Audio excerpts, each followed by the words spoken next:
Bad Bunny's halftime performance generates over 135 million viewers, making it the most watched halftime show of all time. But is it the best of all time? Jag, let's answer that question. Janet Jackson is right there, dog. I'm just... You never forget your first titty, man. That was my... She was my first...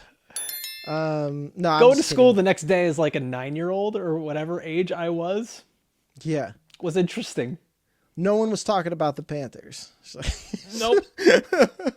Just walked into class and my teacher telling him, I was like, man, yeah, halftime show was crazy. He's like, what do I say? What do I say to this child that just saw a titty? I don't know, I went to school. They were just like, go out in the hall. Like they were like, all right. Nope, get out.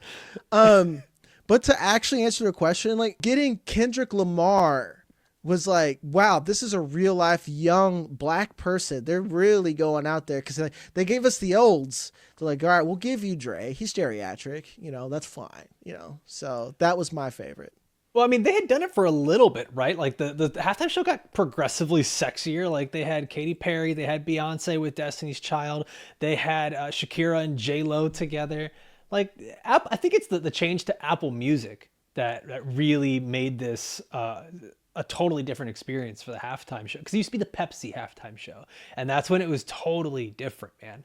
But I look at this one, I look at this Bad Bunny performance, and for me, this is right up there with Prince singing Purple Rain in Miami in the rain, the Florida A&M band playing alongside, Beyonce bringing back Destiny's Child on the stage. Like this is right up there for me with any of the best performances ever. And that's for me as a Latino, as a Cuban American, second gen, who, listen, my Spanish is not the best, but I loved every single minute of this, man. And I think that what Bad Bunny did was go beyond language and transcend language. He gave an incredible story. And every single Latino kid or adult or whoever that was watching this and saw that little child sleeping across 3 chairs at the wedding, that is the most relatable thing to any of us that have ever been to a party with your family.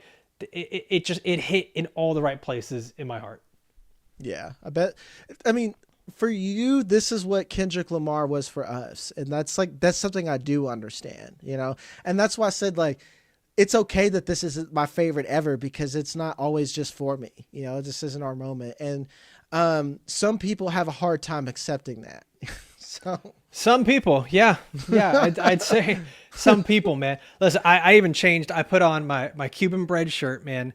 I was going back and rewatching the performance, dude.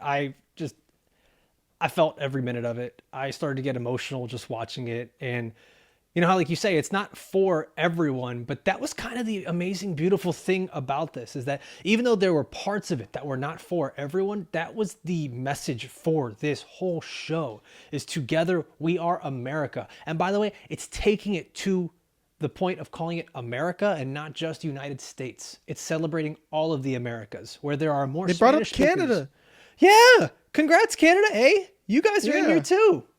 You're loved. Like, there was something for white people. Get out of here. Like, shout out Canada. No, you know what? And Bad Bunny did everything right, man. Everything that people would have complained about, he did it right. He started off with God bless America. And then he mentioned the United States as one of the last countries. He had the American flag front and center. Dude, there's so many things he did well, man. They had a real wedding in here, in the performance, a real wedding. This was a couple that wrote to Bad Bunny inviting him to their wedding, and in turn, he had them get married on stage at his halftime performance. How fucking cool is that? It's amazing. That's like, what's nuts is, like, you have to admit, no matter what you believe in, that you guys probably overhyped what he was going to do. Everyone's like, he's going to come out Lil Nas X style, sliding down a pole like Satan and telling everyone to fuck America, and then let's open the floodgates of illegals. And all it was just like an introduction as to what Puerto Rico does, who they are as a country in Latin America, and again, love. And like, I made the joke that, like, with the exception, was it you I was talking to? With the exception of language, it was like the most conservative like coded, and I don't Yeah. mean that literally, like conservative messaging. It's like, wow, we had a heterosexual wedding, God bless America, love over hate, we're gonna bring everyone together. Like, it was just like the most wholesome message. And then still we have the, dare I say, competitive halftime show. I don't know the numbers of it, but it's like, it's fucking bonkers that it's like a Five thing. million. 5 million Oh, people watch that. okay. At the Yeah. same time. We Or these are compiling views after. I'm gonna be totally honest with you. I got no fucking idea, and I don't care. Like I do not care. This show did everything right. Having the banner, the billboard say the only thing more powerful than hate is love, and to have him hold out the football that says "Together we are America," and for Bad Bunny to list every single country in the Americas. I mean, not even just the America. Like he listed Jamaica. Like I don't know if you heard that. Like he was listing the islands in the Caribbean. He put everything together, man. Like this was someone who was all about inclusion, not separating, and not trying to say that we as Latinos are better or different. It's just sharing our story, sharing what he has come up with, and showing that we are together and that we are better when we are together. I absolutely loved it. I was not gonna lie, I was totally surprised by Lady Gaga being there, which I thought she did a great job with what she was doing. And Ricky Martin, like what? I hadn't seen Ricky Martin do anything in years. And Jack, I don't know if you caught this. The song that he sang, "Lo que le pasó a Hawaii," is what happened to Hawaii, and it's a song all about displacement, colonization, and tourism gentrification. And it's talking about all these different countries and how obviously those things have changed everything that's going on there, particularly places like Puerto Rico. Even for myself, Cuban American, there's so many people that were traveling to Cuba as like a fun cruise. And it's like, do y'all not know what goes on over there? Like it's a full on dictatorship. It's like we're actually not allowed to see, and that's the problem. Yeah. Like you get a Vegas strip version of Cuba and then they don't let you pass that area. Like, you know that, right? And like that's I think what this halftime show did without being ham-fisted with it is try to let you in onto the experience of a Latino person. And I don't think that they overdid it. I think the storytelling was phenomenal. The stage and the setup was phenomenal. And even having the little casita there with all of the celebrities that were involved. Pedro Pascal from Chile. You had Cardi B. You had Karol G. Jessica Alba.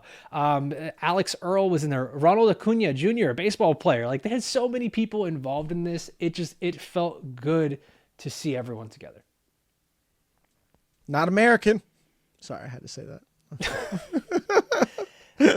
There's a few things I loved from this performance here. To break it down, man.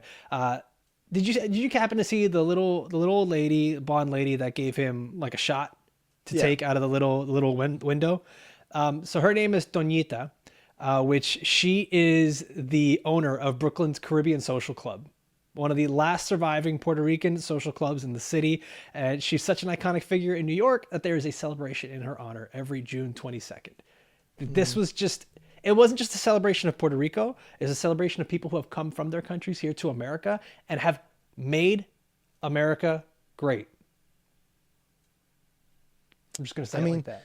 Yeah, that's, I mean, you nailed it. How could I possibly like top that? And especially like Bad Bunny, like you have it right here, going from packaging groceries in a supermarket, to where he's at now. Is that not an American dream, if I've ever heard one?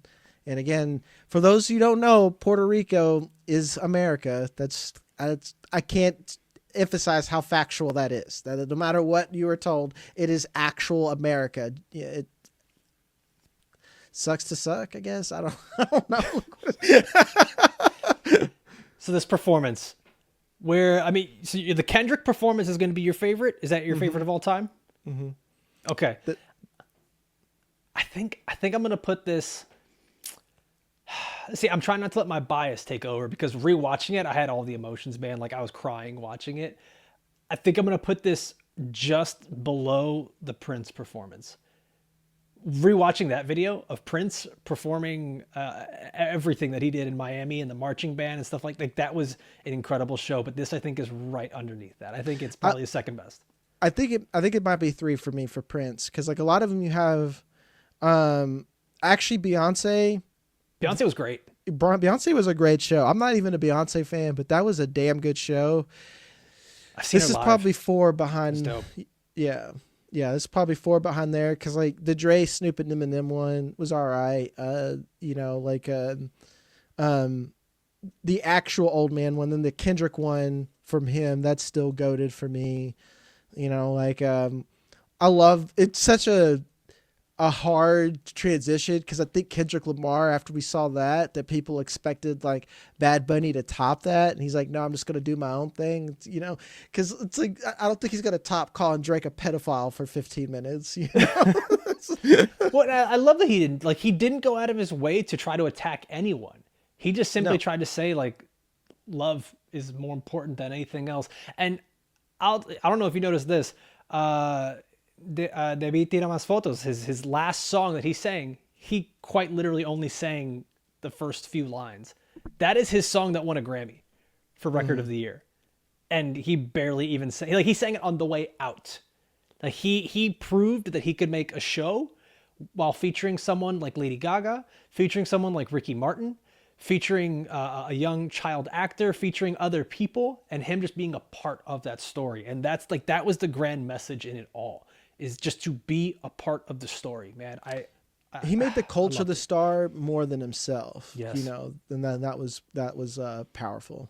That's to me why I think this might be the best of all time, because of the storytelling. There's not too many performances that give that. But damn, man, like I'm just gonna say, like I think we witnessed history last night. It was just an incredible performance.